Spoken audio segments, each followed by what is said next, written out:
gagah, naik mobil gagah. Begitu dia panggil seorang anak gadis adik, nafasnya langsung bunyi. Itu anak gadis manapun mikir-mikir 5 kali untuk menjawabnya. Kalau dilamar pun langsung ditolak, tidak diterima. Jadi hanya dengan takbiratul ihram saja kita akan terhindar dari penyakit asma, sesak nafas. Kemudian kita letakkan tangan di dada. Ini memang capek, makanya orang yang kalau imamnya bacaan ayatnya agak panjang, bahu kita terasa pegel. Tapi ini nggak ada masalah, bagus otot bahu kita. Karena kalau otot bahu kita kuat, kita akan mampu mengangkat beban-beban yang berat. Jadi kekuatannya di bahu. Makanya ketika kita letakkan tangan di dada, ini kalau tidak konsentrasi, tangan kita turun. Beruntunglah orang-orang yang perutnya sedikit agak buncit, nyangkut tangan ini. Enaknya itu aja, tapi kalau yang kurus-kurus ini turun, naik lagi, harus ditahan kuat-kuat. Kemudian gerakan ruku. Ternyata gerakan ruku yang benar itu adalah posisinya 90 derajat. Di mana kata sahabat Rasulullah kalau ruku itu punggungnya lurus. Andai kata diletakkan gelas yang berisi air, maka gelas tadi tidak akan jatuh dan airnya tidak akan tumpah. Begitu lurusnya. Apa manfaatnya? Ternyata kalau sholat kita rukunya benar, kita akan terhindar dari penyakit wasir dan ambeien. Orang yang rukunya benar akan terhindar dari penyakit encok dan rematik. Orang yang rukunya benar akan dikuatkan tulang belakangnya sehingga tidak mudah bongkok. Orang yang rukunya benar akan terhindar dari saraf kejepit. Orang yang rukunya benar ternyata bisa mengempeskan perut. Makanya Nabi itu dikatakan perutnya rata karena rukunya lama. Nabi itu badannya, dadanya busuk, perutnya rata. Kebanyakan laki-laki hari ini dadanya rata, perutnya yang busuk. Nah, ini bedanya kita dengan Rasulullah. Makanya ruku yang benar akan bisa mengempeskan perut. Karena dia memperbaiki fungsi lambung. Sehingga kita tidak mudah sakit perut kembung, itu mudah aja obatnya. Ruku lah yang benar, maka kita akan terhindar dari penyakit yang namanya masuk angin, kembung, payah BAB, itu akan jauh. Dan yang luar biasa, ternyata ruku yang benar akan menghindarkan seorang laki-laki dari penyakit kanker prostat yang biaya operasinya mahal. Itu gerakan sholat. Sampai gerakan salam, assalamualaikum warahmatullahi wabarakatuh, assalamualaikum warahmatullahi wabarakatuh. Gerakan kanan kiri itu ternyata sangat luar biasa. Yang pertama manfaatnya, ini obat awet muda. Dikatakan ketika kita salam yang benar, salamnya Nabi itu pipinya nampak sampai ke belakang. Jadi kalau mata kita nengok ujung bahu, assalamualaikum warahmatullahi wabarakatuh, assalamualaikum warahmatullahi wabarakatuh. Pipinya ini kelihatan ke belakang. Ini obat awet muda. Dikatakan kalau salam kita benar, pipi kita ini kencang, kulitnya kencang, tidak keriput. Jadi kalau ada ibu-ibu yang sudah mulai keriput, itu berarti salamnya nggak betul. Yang kedua, salam yang benar kanan kiri itu akan menghindarkan kita dari penyakit migrain dan vertigo, sakit kepala sebelah. Makanya ada bapak-bapak hari ini kalau bangun pagi itu sering pegang-pegang kepala. Saya sering ketemu itu kalau di masjid pagi subuh, udah pegang-pegang kepala si bapak. Saya tanya, kenapa Pak sakit kepala Ustaz? Kok bisa sakit kepala Pak? Salah tidur. Memang umur bapak udah berapa? 60 tahun. Bayangin sudah punya pengalaman tidur 60 tahun bisa salah nih. Apalagi anak bayi yang baru lahir, sering nggak patah leher berarti. Masalahnya bukan salah tidur. Jangan sampai gara-gara salah tidur kita jemur bantal, kita balik kasur. Itu kan kurang kerjaan. Yang betul ternyata gerakan salam kita kurang maksimal. Cobalah kalau kita melakukan salam, hanya sedikit aja kita maksimalkan. Kita capekkan, kita sampai menghadap ke belakang sedikit. Assalamualaikum warahmatullahi wabarakatuh. Assalamualaikum warahmatullahi wabarakatuh. Maka kita akan mendapatkan manfaatnya. Masih banyak lagi manfaatnya dari gerakan sholat. Gak mungkin kita bahas dalam waktu ini, terlalu singkat. Yang kedua, orang yang sholatnya benar, gerakan-gerakan sholatnya benar, itu ternyata akan memberikan kecerdasan kepada orang yang melakukannya dan terhindar dari penyakit pikun dan lupa. Pak, kita baru saja pilpres nih. Ada anekdot yang mengatakan gini, Ustaz, apa bedanya PKB sama pilkada? Oh, PKB supaya jangan hamil, pilkada pilih pemimpin. Bukan itu bedanya. Apa bedanya? PKB kalau lupa jadi, tapi pilkada kalau jadi lupa. Dulu ada janji katanya mau kasih uang 1 juta per kakak. Saya udah capek tunggu nggak sampai uang 1 juta. Mungkin orang di studio udah dapat semua, makanya dia aja. Belum juga, oh berarti sama. Kita tunggu aja nanti. Nah itu berarti dia, kalau supaya jangan cepat lupa, cobalah sujud. Posisi sujud otak kita, kepala kita berada di paling bawah. Berarti otak kita di paling bawah, jantung kita ada di atas. Karena jantung kita ada di atas, maka jantung kita bisa memompa darah secara maksimal sampai ke otak. Dan ini bisa menghindarkan yang pertama orang dari penyakit stroke. Karena orang kena penyakit stroke itu adalah ketika darah tidak bisa sampai ke otak, lalu pecah pembuluh darah. Sujud adalah gerakan di mana otak kita akan bisa mendapatkan suplai darah. Makanan otak kita adalah darah. Makanya ketika kita sujud, otak kita dapat makanan, dapat nutrisi, dia akan cerdas. Kalau kepingin anaknya cerdas, kasih dia suruh sholat, suruh dia belajar sholat, suruh sujud dia lama-lama. Insya Allah dia akan cerdas dan tidak mudah cepat pikun serta lupa. Waktu sholat kita gunakan otak. Kita ada otak kanan, ada otak kiri. Yang gunakan otak kanan, otak kiri, dua otaknya adalah imam. Imam kalau sholat, ketika gerakan-gerakan sholat itu otak kanan. Ketika imam baca Fatihah, itu otak kiri. Ketika imam baca ayat-ayat Quran, itu otak kiri. Ketika imam konsentrasi dengan sholatnya, ini rakaat pertama, rakaat kedua, rakaat ketiga, rakaat keempat, ini konsentrasi otak kiri. Makanya sesekali ketika imam tidak gunakan otak kirinya, lupa dia, ini 3 atau 4, kayaknya 2 berarti. Nah, makanya ada imam yang seharusnya dia duduk tahiyat awal, dia bangun. Kita di belakang yang ingatin, subhanallah.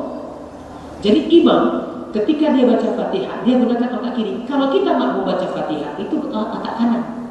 Kenapa? Karena kita bacanya pelan. Bismillahirrahmanirrahim. Alhamdulillahirabbil alamin. Itu otak kanan.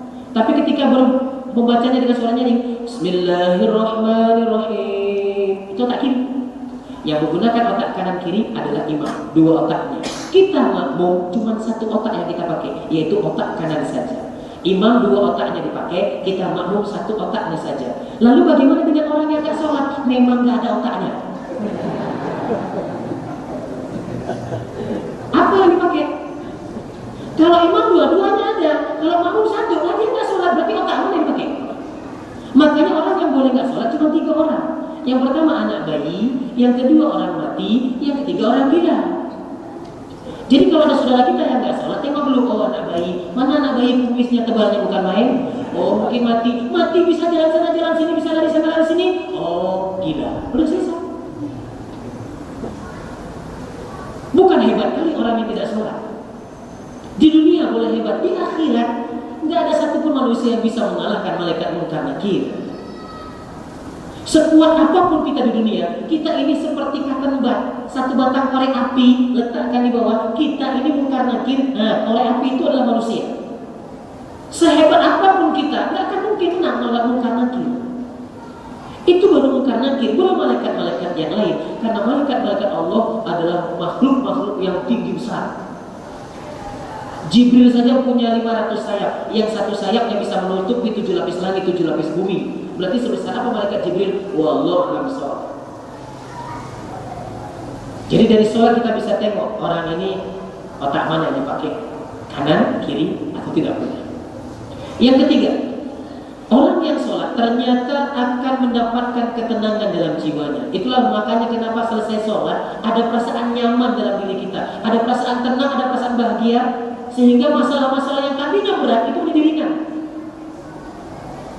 Makanya Allah ingatkan kita, wasta'inu bis-sabri was-shalah. Minta tolonglah kamu kepada Allah dengan sabar dan salat. Wa innaha lakabiratun illa 'alal khashiyin. Yang demikian itu berat kecuali bagi mereka-mereka yang ikhlas, bagi mereka-mereka yang khusyuk.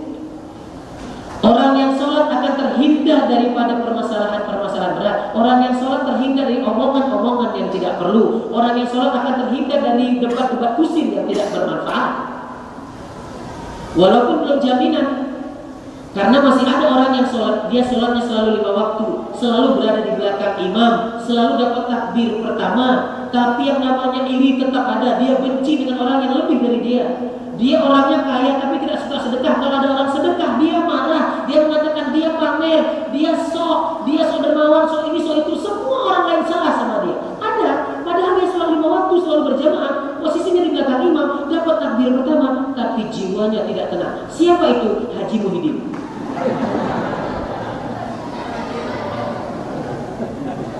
Orang seperti Haji Muhyiddin itu banyak dalam kehidupan kita. Semua orang salah, ya betul dia. Semua orang dibilangnya nggak bisa. Kalau disuruh sama dia juga dia nggak bisa. Orang seperti ini banyak, bisanya cuma protes. Nah, orang yang hobinya protes, coba kita tengok di TV. Nonton Piala Dunia sama-sama, alah itu aja sedikit lagi nggak gol, cuma suruh main sama dia. Orang udah ngos-ngosan, udah habis napas, udah tinggal 1-2 napasnya. Dia enak aja bilang, sedikit aja. Tanpa tendang di sana, cuma tendang lagi kan gol, enak oke nengok. Kita suruh main. Makanya kalau kita lihat orang berbicara kayaknya enak, begitu kita disuruh bicara, nggak sanggup. Tengok orang kerja kayaknya mudah kali, begitu kita disuruh kerja, nggak bisa. Makanya orang-orang yang sholat akan terhindar dari sifat iri dan dengki. Mana orang iri dengki? Orang iri dan dengki itu orang yang semos, senang melihat orang susah dan susah melihat orang senang. Tengok orang naik rumah baru, dia naik tensi. Orang beli TV baru, beli Honda baru, beli rumah baru, mobil baru, dia beli bodrek, sakit kepala. Orang seperti ini hidupnya tidak akan pernah bahagia. Habis hidupnya dipakai untuk mikirkan orang. Kenapa orang itu bisa kaya? Kok saya enggak? Kenapa dia bisa maju? Kok saya enggak? Kenapa dia bisa berhasil? Kok saya enggak? Itulah mereka. Tapi orang-orang yang sholat akan terhindar dari permasalahan-permasalahan dunia tadi. Itulah luar biasanya kita yang sholat. Sehat badannya, kuat fisiknya, diberikan kecerdasan akal, dijauhkan dari sifat pikun dan lupa, dan yang paling penting akan ditenangkan jiwa kita. Ala bizikrillah tatma'innul qulub. Hanya orang-orang yang berzikir dengan Allah lah maka hatinya akan tenang. Berbahagialah kita yang sholat tarawih, sholat malam, terserah berapa rakaatnya. Yang penting jangan ribut-ribut. Jangan yang 8 salahkan yang 20, yang 20 menghina yang salah. Jangan sampai udah selesai sholat duduk di kafe sama-sama lalu ngobrol di mana sholat di Al-Falah. Berapa rakaat? 8 rakaat ya. Kenapa? Lemah iman. Kok lemah iman? Ya hari gini sholatnya 8. Kamu di mana sholat? Saya di sana. Berapa rakaat? 20 ya. Bid'ah. Kok bid'ah? Nabi nggak buat. Oh lebih bagus bid'ah daripada lemah iman. Lebih bagus lemah iman daripada bid'ah. Enggak lah lebih bagus bid'ah. Bid'ah daripada lemah iman. Ribut dia. Kawan yang ketiga, udah sama-sama salah pun ribut. Kok sama-sama salah? Tadi berapa rakaat? 8, lemah iman. Tadi berapa rakaat? 20, bid'ah. Kan sama-sama salah kalian berdua. Lalu yang betul siapa? Aku. Kenapa yang betul? Aku nggak sembahyang tarawih. Hari ini kita yang 8 salah, yang 20 salah, yang benar akhirnya yang tidak sholat. Biarlah dia tidak sholat. Kita biarlah melakukannya mau 8, mau 20, ini hanya sholat sunnah. Karena paling minimal sholat malam itu 2 rakaat, maksimal tidak ada batasan. Kalau kita sanggup 100 rakaat, silakan.